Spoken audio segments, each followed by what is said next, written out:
Breaking news చూస్తున్నాము. Pune pre wedding murder కేసులో big twist అని చెప్పాలి. విచారణలో ప్రస్తుతానికి దిమ్మ తిరిగే విషయాలు నిందితులు చెప్తున్నారు. కేతన్తో నిశ్చితార్థానికి ముందే మరి చేతన్తో సియా ఒక ట్రిప్పుకి వెళ్ళింది. చేతన్తో కలిసి ఉదయ్పూర్కి తను కొంతమంది ఫ్రెండ్స్తో సియా ట్రిప్కి వెళ్ళినట్టు తెలుస్తుంది. పెళ్లి కంటే ముందు, ప్రీ వెడ్డింగ్ కంటే ముందే తన లవర్ చేతన్తో సియా ఒక ఫిజికల్ రిలేషన్షిప్ వారం రోజుల పాటు ఎంజాయ్ చేయడానికి ఉదయ్పూర్కి ఒక ట్రిప్కి చేతన్తో పాటు వెళ్ళింది. కేతన్తో మరో పక్కన తన ఎంగేజ్మెంట్ అయిపోయింది, ప్రీ వెడ్డింగ్ షూట్స్ జరుగుతున్నాయి. అదే సమయంలో మరి సియా బాయ్ ఫ్రెండ్ చేతన్తో మాత్రం ట్రిప్కి వెళ్తుంది, ఎంజాయ్ చేస్తుంటే. తాను ప్రెగ్నెంట్ కూడా అయినట్లు విచారణలో ఇప్పటిదాకా సియా తెలిపిన నిజాలు. అంటే ఒక వ్యక్తితోని ఎంగేజ్మెంటు, ప్రీ వెడ్డింగ్ షూటు, ఆ వీడియోస్ మనం చూస్తే షాక్ అయిపోతాం. ఎంత హ్యాపీగా, ఎంత అంటే సోషల్ మీడియాలో పెట్టే పోస్టులని నమ్మాలా వద్దా అని ఒక క్వశ్చన్ వచ్చింది. అంతగా అంటే అంత ఇష్టం లేకపోయినా తనని చంపాలనుకున్న కేతన్ని బయటికి మాత్రం చాలా హ్యాపీగా ఉన్నట్టు, ఆనందంగా ఉన్నట్టు సెలబ్రేషన్స్లో ఉంది. మొత్తం మీద తన బాయ్ ఫ్రెండ్ చేతన్తో ఉదయ్పూర్లో ట్రెక్కు వెళ్ళింది, ఎంజాయ్ చేసింది ఒక వారం రోజుల పాటు. అలాగే ప్రెగ్నెంట్ కూడా అయినట్టు తెలుస్తుంది. ఆ తర్వాత అబార్షన్ కూడా చేయించుకున్నట్లు సియా విచారణలో వెల్లడించింది. ఉదయ్పూర్ ట్రిప్కి సంబంధించిన వివరాలన్నింటినీ ఇప్పుడు పోలీసులు ఆరా తీస్తున్నారు. ట్రిప్కి సంబంధించిన ఫొటోస్, మొబైల్ డేటా, డిజిటల్ ఆధారాలని వీటన్నిటినీ పోలీసులు పరిశీలిస్తున్నారు. కేసులో కొత్త కోణాలు వెలికి తీస్తున్నారు పోలీసులు అని చెప్పొచ్చు. మొత్తం మీద పూణేకి సంబంధించిన రియల్టర్ కేతన్ మర్డర్ మిస్టరీ 17 కోట్లు ఖర్చు పెట్టి రాజస్థాన్లోని అదే ఉదయ్పూర్ ప్యాలెస్నే బుక్ చేశారు పెళ్లి చేసుకోవడానికి. సో అదే ఉదయ్పూర్లోనే పెళ్లి కంటే ముందే బాయ్ ఫ్రెండ్తో ఒక వారం రోజులు ఎంజాయ్ చేసి వచ్చింది సియా గోయల్. తన బాయ్ ఫ్రెండ్ రైట్ సైడ్లో కనిపిస్తున్న చేతన్తోనే ఒక వారం రోజులు ఎంజాయ్ చేసి వచ్చింది. అలాగే ప్రెగ్నెంట్ కూడా అయినట్టు తెలుస్తుంది. మొత్తం మీద 17 కోట్లు పెట్టి పెళ్లి కోసం అన్ని ఏర్పాట్లు చేసిన తర్వాత ఒక 2 ప్రైవేట్ ఫ్లైట్స్ని బుక్ చేశారు. అతిథులందరినీ పిలిచారు, విఐపీలు చుట్టాలనందరినీ పిలిచారు. ఒక పక్కన ప్రీ వెడ్డింగ్ షూట్, ఎంగేజ్మెంట్ అన్నీ ముందుకు వెళ్తూనే ఉన్నాయి. కానీ సియా గోయల్ మాత్రం ముందు నుంచి కేతన్ని ఎలా చంపాలని తన బాయ్ ఫ్రెండ్ చేతన్తో డిస్కస్ చేసిందంట. 3 నెలల పాటు ఎలాంటి చాట్స్, ఫోన్ కాల్స్, ఆ ఇన్ఫర్మేషన్ అన్నీ కూడా ఉండకుండా ఎప్పటికప్పుడు బాయ్ ఫ్రెండ్తో మాట్లాడిన మాటలన్నింటినీ సియా అలాగే చేతన్ బాయ్ ఫ్రెండ్ ఇద్దరు డిలీట్ చేసేవాళ్ళంట. అంటే వాట్సాప్లో వాళ్ళు ఒకవేళ ఇది కేసు అయ్యి వాళ్ళ మీదకి వస్తే దానికి సంబంధించి ఎలాంటి ఇన్ఫర్మేషన్ బయటికి రాకూడదు అన్న ఉద్దేశంతో ముందుగానే జాగ్రత్త పడే ప్రయత్నం చేశారు. ఒక 3 నెలల నుంచి వాళ్ళిద్దరి మధ్యలో జరిగిన సంభాషణలు ఇవన్నీ కూడా వాళ్ళు ఎప్పటికప్పుడు కంట్రోల్ చేసే ప్రయత్నం చేశారు. మరోపక్కన సియా లోహాగఢ్ ఫోర్ట్కి కేతన్ని రెండోసారి తీసుకెళ్ళిన తర్వాత అక్కడికి తీసుకెళ్ళి చాలా క్లియర్గా చేతన్కి పక్కకు వచ్చి ఒక ఫోన్ కాల్ కూడా చేసిందంట. ఓ ఫోన్ కాల్ చేసి, చేతన్ ఈ కోటలో ఎవరూ లేని ఒక ప్రాంతానికి నేను కేతన్ని తీసుకొని వస్తాను, నువ్వు కూడా అక్కడికి వచ్చేయి, అక్కడికి వచ్చిన తర్వాత నేను నీకు సైగ చేస్తాను, సైగ చేసినప్పుడు నువ్వు వచ్చి కేతన్ని పైనుంచి తోసేసేయి, నూకి పడేసేయి అని చెప్పేసి చేతన్ బాయ్ ఫ్రెండ్ చేతన్కి ఫోన్ చేసి చెప్పిందంట చాలా క్లియర్గా. ఇదిగో నేను పలానా లొకేషన్లో ఉంటాను, నేను నీకు సైగ చేస్తాను. ఎలా సైగ చేస్తాను? నేను నా షూ లేస్ ఏదో కట్టుకోవడానికి కిందికి కూర్చునే ప్రయత్నం చేస్తాను, లేకపోతే కొంచెం వాటర్ తాగడానికి కిందికి కూర్చునే ప్రయత్నం చేస్తాను. అదే నువ్వు సంకేతంగా తీసుకోవాలి, తీసుకొని ఇమీడియట్గా వచ్చి కేతన్ని పైనుంచి తోసేయాలి. ఒకవేళ కేతన్ పడిపోయే సమయంలో పట్టుకునే అవకాశం కూడా ఉండకూడదన్న ఉద్దేశంతోనే కింద కూర్చుందామని సియా ఉన్ను చేతన్ ఇద్దరు ప్లాన్ చేసుకున్నారంట. ఆ ప్లాన్ చేసుకున్న పథకం ప్రకారమే చాలా క్లియర్గా లోహాగఢ్ ఫోర్ట్ పైన ఎవరు ఉండని కొంత నిర్మానుష వ్యూ పాయింట్కి, ఒక ప్రాంతానికి కేతన్ని తీసుకొని సియా అక్కడికి వెళ్ళింది. వెళ్ళిన తర్వాత అక్కడ చాలా కూల్గా అనుకున్న పథకం ప్రకారమే కేతన్ని ఒక కార్నర్కి తీసుకెళ్ళి ఒక ఎడ్జ్లో తనని ఉంచిన తర్వాత తన బాయ్ ఫ్రెండ్ చేతన్కి సైగ చేసి చెప్పింది చాలా క్లియర్గా, ఇప్పుడు దిస్ ఇస్ ద మూమెంట్, ఇప్పుడే నువ్వు ఇనిషియేటివ్ తీసుకోవాలని చెప్పేసి. సైగ చేసిన వెంటనే బాయ్ ఫ్రెండ్ చేతన్ ఏమాత్రం ఆలోచించలేదు. ఎందుకు ఆలోచిస్తారు? ఆల్రెడీ ఒక 3 నెలల నుంచి ప్లాన్ చేస్తూనే ఉన్నారు. కేతన్ని ఎలాగైనా చంపాలి, కేతన్ని ఎలాగైనా పక్కకి తోసేయాలి, తనని ఈ రిలేషన్షిప్ నుంచి, ఈ ప్రపంచం నుంచే పక్కకు తీసేయాలి. పాపం కేతన్ చేసిన తప్పేంటి? ఆ అమ్మాయిని, సియా అనే అమ్మాయిని ఇష్టపడడం, ఎంతగా ఇష్టపడ్డాడు అనేది మనం ఇప్పటిదాకా చాలా వీడియోస్లో చూసాం, సోషల్ మీడియాలో కావచ్చు, ఎక్కడైనా. ఆ ఎంగేజ్మెంట్, ప్రీ వెడ్డింగ్కి షూట్కి సంబంధించి కావచ్చు, ఎంగేజ్మెంట్కి సంబంధించి కావచ్చు, ఆ కార్లో ట్రావెల్ చేస్తున్న ఆ వీడియోస్లో కూడా చూసాం చాలా క్లియర్గా. ఆ అమ్మాయి కోసం నేను ఏదైనా చేయడానికి రెడీగా ఉన్నాను అన్న ఉద్దేశంతో కేతన్ ప్రతిసారి అమ్మాయిని ఎలాగైనా ఇంప్రెస్ చేయాలి, మంచిగా చూసుకోవాలి ఇంకా అన్న ఉద్దేశంతో కేతన్ సియాతో ఎంతో మంచిగా ఉన్న వీడియోస్ని మనం చూస్తున్నాం. మరోపక్కన సియా మాత్రం తనకు అస్సలు కేతన్ నచ్చలేదు, ఇష్టం లేదు. తను ఒక విగ్ క్యారీ చేస్తున్నాడు, తను ఒక బట్టతల. నాకు ఆల్రెడీ చేతన్ అనే బాయ్ ఫ్రెండ్ ఉన్నాడు, సో నాకు కేతన్తో పని లేదు. కానీ ఇష్టం లేనప్పుడు తన ఇంట్లో సియా చెప్పలేకపోయింది. ఆ విషయాన్ని తన ఇంట్లో వాళ్ళకి ముందుగానే, నాకు చేతనే ఇష్టం, చేతనే పెళ్లి చేసుకుంటాను, కేతన్తో నేను ముందుకెళ్ళాలని అనుకోవట్లేదని క్లియర్గా ఫ్యామిలీ మెంబర్స్ చెప్పినా సరిపోయేది. క్లియర్గా ఒకవేళ కేతన్కి చెప్పినా సరిపోయేది, కేతన్ ఫ్యామిలీ మెంబర్స్కి చెప్పినా సరిపోయేది. అక్కడితో విషయం ఆగిపోయేది. ఒక మనిషి చనిపోవాల్సిన అవసరం లేదు.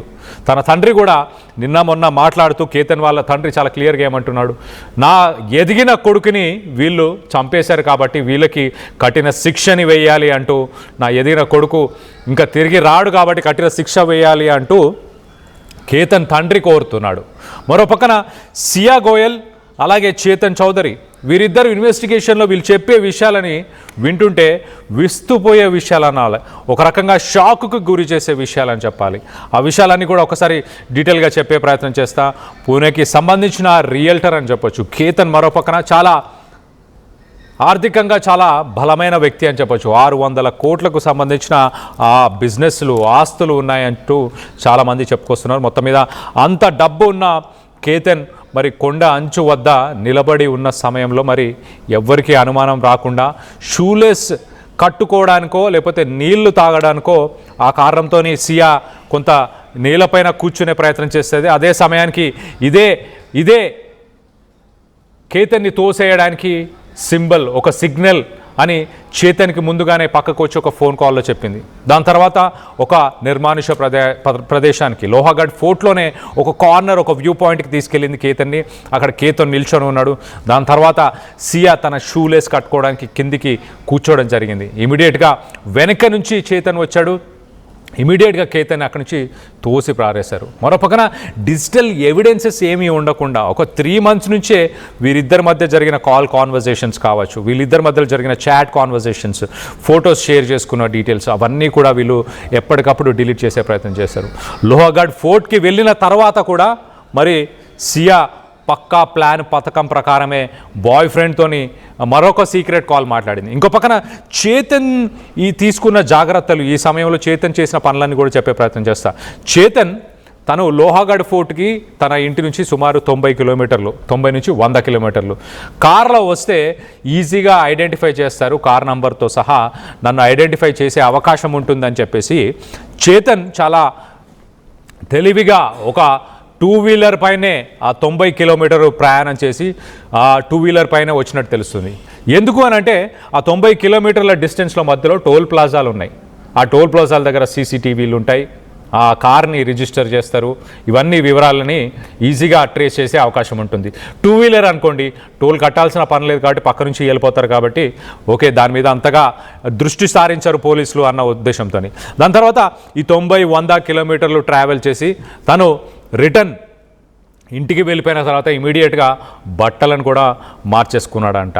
మరో పక్కన కేతన్తో ఎంగేజ్మెంట్ కంటే ముందే, ఎంగేజ్మెంట్ అవ్వబోతున్న సమయంలోనే మరి ఈ బాయ్ ఫ్రెండ్ చేతన్తోని ఇంకొంతమంది ఫ్రెండ్స్తోని అదే ఉదయ్పూర్కి సియా గోయల్ ఒక ట్రిప్లో వెళ్ళిందంట. అప్పుడు చేతన్ కూడా ఆ గ్రూప్లో ఉన్నట్టు తెలుస్తుంది. మొత్తం మీద కేతన్ను హత్య చేయడానికి అరగంట ముందు కూడా సియా గోయల్ చేతన్కి సీక్రెట్ కాల్ చేసినట్టు ప్రస్తుతానికి పోలీసులు వెల్లడించారు.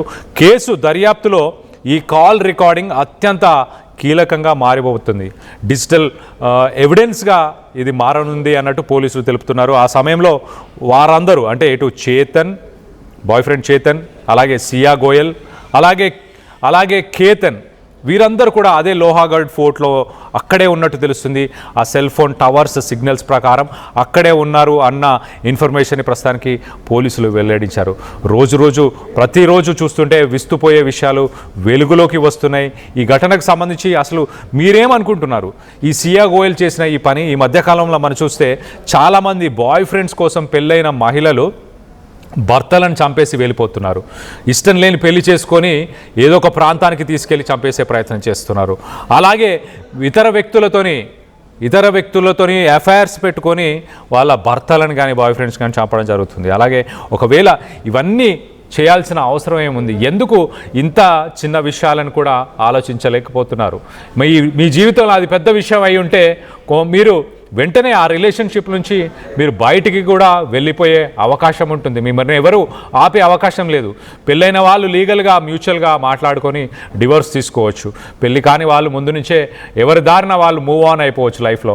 అయినా కూడా అబ్బాయి నచ్చకపోయినా అబ్బాయికి నో చెప్పలేకో, అబ్బాయి అంటే ఇష్టం లేకో పెళ్లి చేసుకోవడం ఎందుకు, చంపడం కూడా ఎంతవరకు కరెక్ట్? తాజాగా ఈ ఇన్సిడెంట్లో వినిపించిన వినికిడి ఏంటి? కేతన్కి ఒక విగ్ ఉంది, ఆ విగ్ ఉంది కాబట్టి నాకు ఇష్టం లేదు అన్న వాదన కూడా మనం విన్నాము. మొత్తం మీద విగ్ ఉన్నంత మాత్రాన్ని ఏంటి మనిషి చెడ్డవాడైపోతాడా? ఈ ఘటన వల్ల ఎంతోమంది యువత ఇప్పుడు సోషల్ మీడియాలో ఎన్నో మేమ్స్ వస్తున్నాయి. మార్కెట్లో కొత్త ఎక్సర్సైజులు వచ్చాయంటూ మేమ్స్ వస్తున్నాయి. ఆ వీడియోస్లో ఏంటంటే భార్య భర్తలు ఇద్దరు ఇంట్లో ఉంటారు. భార్య ఒక గ్లాసులో వాటర్ కలిపి తీసుకొని వచ్చి భర్తకి ఇచ్చే ప్రయత్నం చేస్తే గ్లాసు నిండుగా ఉంది, నేను తాగలేను ఏమో, కొంచెం నువ్వు తాగేసి ఇవ్వు అని భార్యలను అడుగుతూ ఇలాంటి వీడియోస్ని వైరల్ ప్రాంక్ వీడియోస్ని ప్రస్తుతానికి సోషల్ మీడియాలో పోస్ట్ చేస్తున్నారు. అంటే భార్య ఏదైనా కల్పించిందా అని. మరోపక్కన బాల్కనీలో భర్త నిల్చొని ఉంటే వెనక నుంచి భార్య వస్తే ఇమీడియట్గా పక్కకు జరిగి కొత్త ఎక్సర్సైజ్ అంటూ భార్యకు చెప్పే ప్రయత్నం చేస్తున్నారు. సో ఇలాంటి వీడియోలు ప్రస్తుతానికి సోషల్ మీడియాలో వైరల్ అవుతున్నాయి. మనుషులు మరోపక్కన మిలేనియల్స్ అలాగే మిగతా జనరేషన్స్కి సంబంధించిన వ్యక్తులు కూడా ప్రస్తుతానికి పెళ్లి చేసుకోవాలంటేనే భయపడి చేస్తున్నారు. పెళ్లి కంటే ముందే ఇలాంటి దారుణాలు జరుగుతున్నాయి. పెళ్ళి అయితే మా పరిస్థితి ఏంటి, మేము చేసుకోవాలా వద్దా? మరోపక్కన చట్టాలు కూడా మహిళల తరఫునే ఉన్నాయి.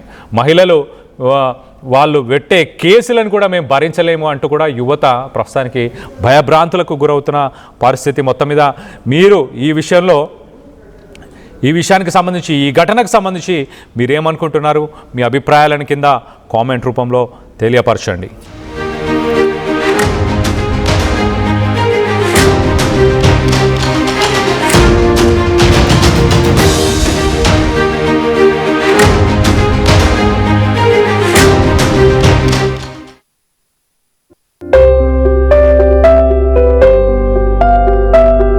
చిన్న చిన్న ఆనందాలు 35 ఏళ్లుగా నా జీవితంలో లేవు. 35 ఏళ్లుగా నేను డైపర్లలో బ్రతికాను. 6 సెంటీమీటర్ల ఫిస్టులా నా మూత్రాశయంలో లీకు కారణమైంది. ఎవరూ నాకు సహాయం చేయలేకపోయారు. AINUలో వైద్యులను కలిసే వరకు. అక్కడ వారు రోబోటిక్ శస్త్రచికిత్సతో నాకు పరిష్కారం ఇచ్చారు. వారు నా ఆత్మవిశ్వాసాన్ని కూడా తిరిగిచ్చారు. Precision care makes it possible. The Center for Robotic Surgery at AINU